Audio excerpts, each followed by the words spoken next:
part two is a conversation between an older white American Caucasian and a younger African American. Although it's not specifically stated in the text, the Royal Court production had it as the Caucasian being like an older, like a university sociology professor, something like that, and she was sort of framed as one of his students.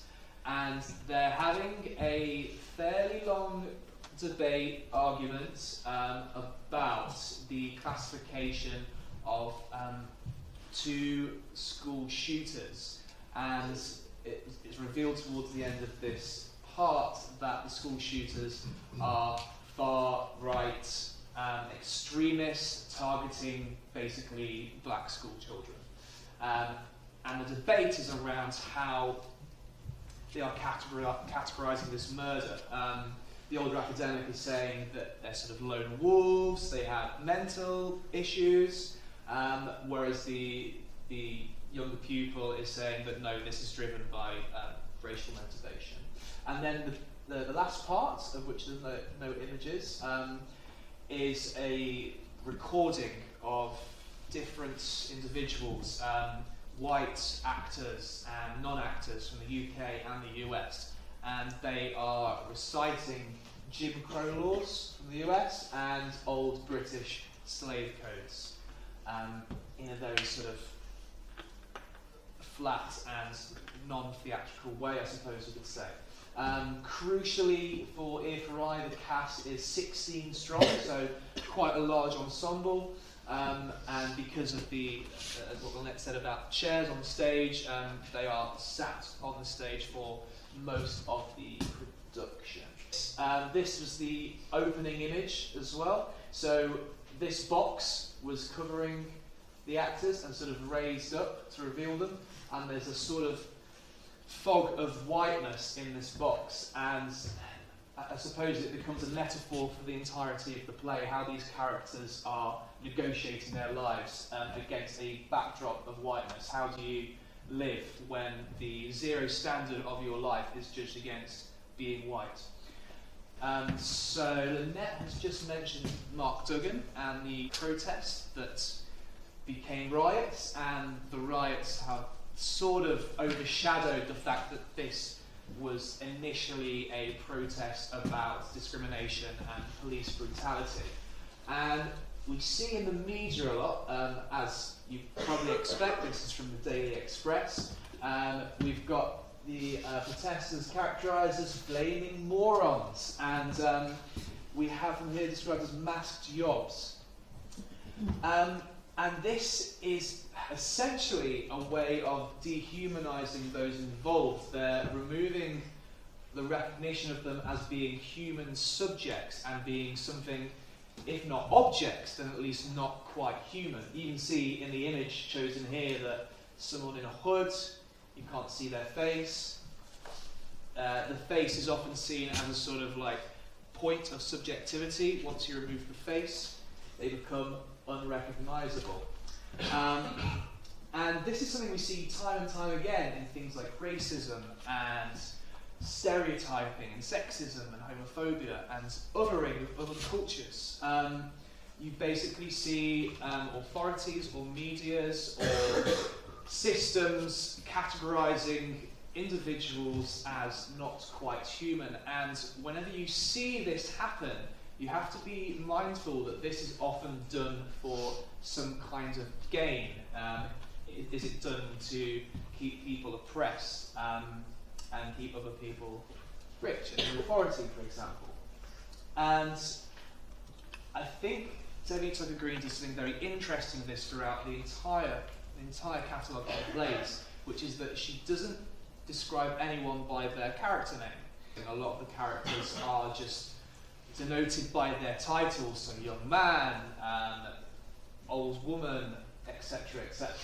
And we have to be mindful what this satire is.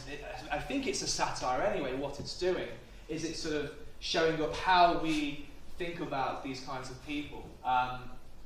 Of course, Debbie Tucker-Green is trying to rehumanise black experience, but at the same time, there's this like little satirical nods to how they might be described, like in a police report, for example.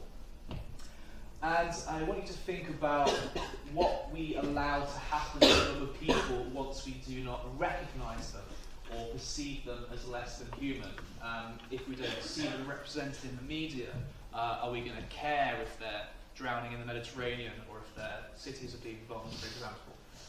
I think the kind of Black Lives Matter protest is one of the kind of important ways in which we might understand what's happening in Iran. Before I talk about that, I think another context is actually the election of the two most recent US presidents, which speak into this, the history of race and civil rights protests. So when President Barack Obama was elected as the 44th president of the US, so November 2008, 11 years ago, it was celebrated as an historic moment. He was the first African American president, and his election was deemed to be particularly meaningful when we consider America's tense racial history.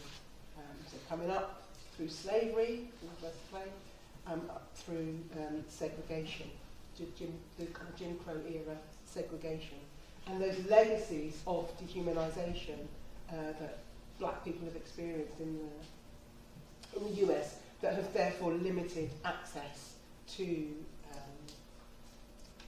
sort of powerful roles.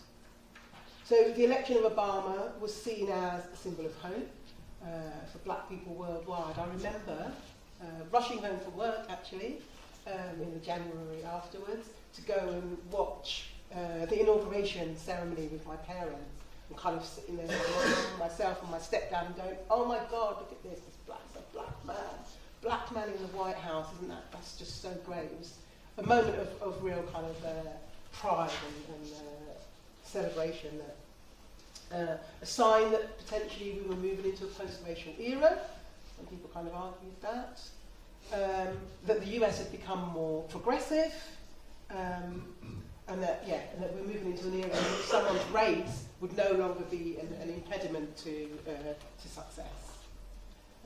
Barack Obama's campaign was built on the idea of change and progress. Yes, we can, he said. And so it was kind of a moment of promise. So Obama did 2 terms. When his second term finished in 2016, we had the election of the 45th president. The 45th president's election, or inauguration, was met with protests. This is a presidency that has seen the rise of right-wing rhetoric, white supremacy, xenophobia, the border wall. On the day after the inauguration ceremony, there was a women's march that's documented in some sources as the largest single-day protest in US history. And in some other sources, they kind of talk about this march as inspiring a new era of resistance. So we've seen this. We're getting quite accustomed to kind of marches and protests. In the UK, we've seen a number of anti-Brexit marches, anti-Trump activist marches, marches when kind of stop Trump march. Sorry, I'm really not well. In 2018, again something that was recorded as the largest UK demonstration for a decade. We've got Extinction Rebellion, of course. And these demonstrations, I'm arguing, kind of follow in the wake of the kind of Occupy movement and the Black Lives Matter protests, which I think is the key context for thinking about Debbie Tucking's play. Black Lives Matter started by 3 black women, artist, community activists in 2013, following the acquittal of George Zimmerman for the fatal shooting of 17-year-old Trayvon Martin. Started as a hashtag social media campaign, but it's developed into a global activist movement that responds to anti-black racism in the US and the UK. So So the Black Lives Matter movement has brought widespread attention to subsequent deaths. And importantly for this play, I think, was the death of Martin Brown, who was fatally shot by a police officer in 2014, which led to civil unrest in Ferguson. And Eric Garner, who also died in 2014 after a police officer put him in a chokehold during an arrest on Staten Island.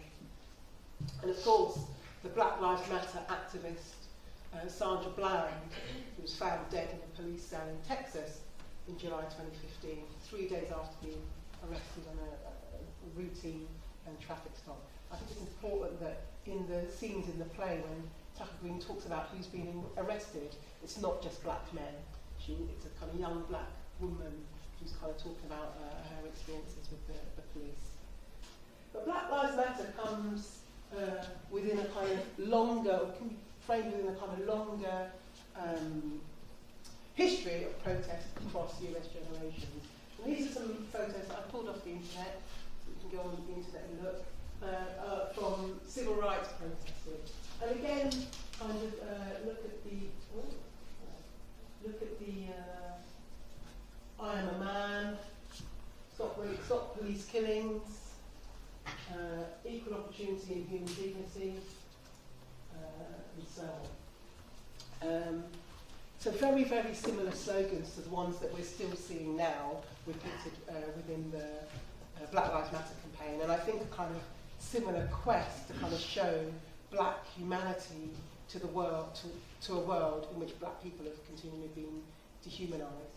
And I think that these ideas kind of speak to the ways in which Debbie Tucker Green places the older and the younger generations to debate modes of kind of protesting and activism with each other.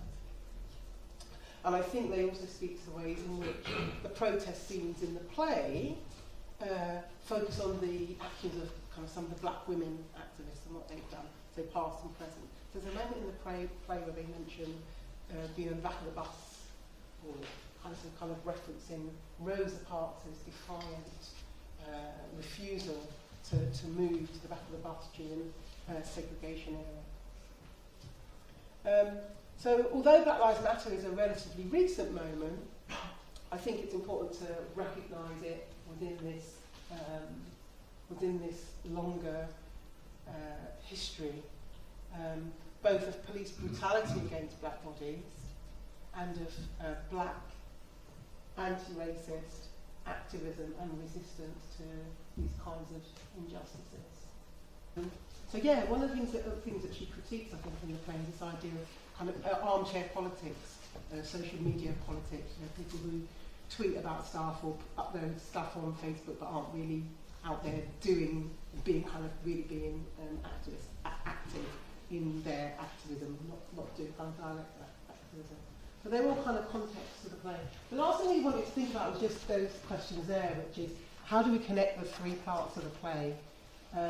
Importantly, why is Debbie Tucker Green staging Jim Crow laws, certainly, but the slave codes in particular today? What is the value of showing those brutalities to contemporary audiences, particularly slavery? Many people might say, it was 400 years ago, it was abolished 200 years ago, why are we still harking back to that? I think what's kind of interesting about the kind of three-part structure is that it demonstrates how some of the contemporary brutalities, police brutalities for example, can be connected to those longer brutalities against black bodies. And I think the use of British slave codes kind of implicates British audiences. This is not just in the US thing, this is part of our history too. And then a couple of things there, just points, you can see them on the Twitter, but this year there have been a couple of announcements in relation to kind of slavery that I think are kind of interesting. I would also say that we might consider today as Remembrance Day, 11th of November, and we might want to kind of think about what do we remember, what parts of British history do we remember and celebrate, and what parts of British history have we forgotten, and in what ways does this play kind of invite us to re-remember, and through re-remembering, possibly heal some of that stuff.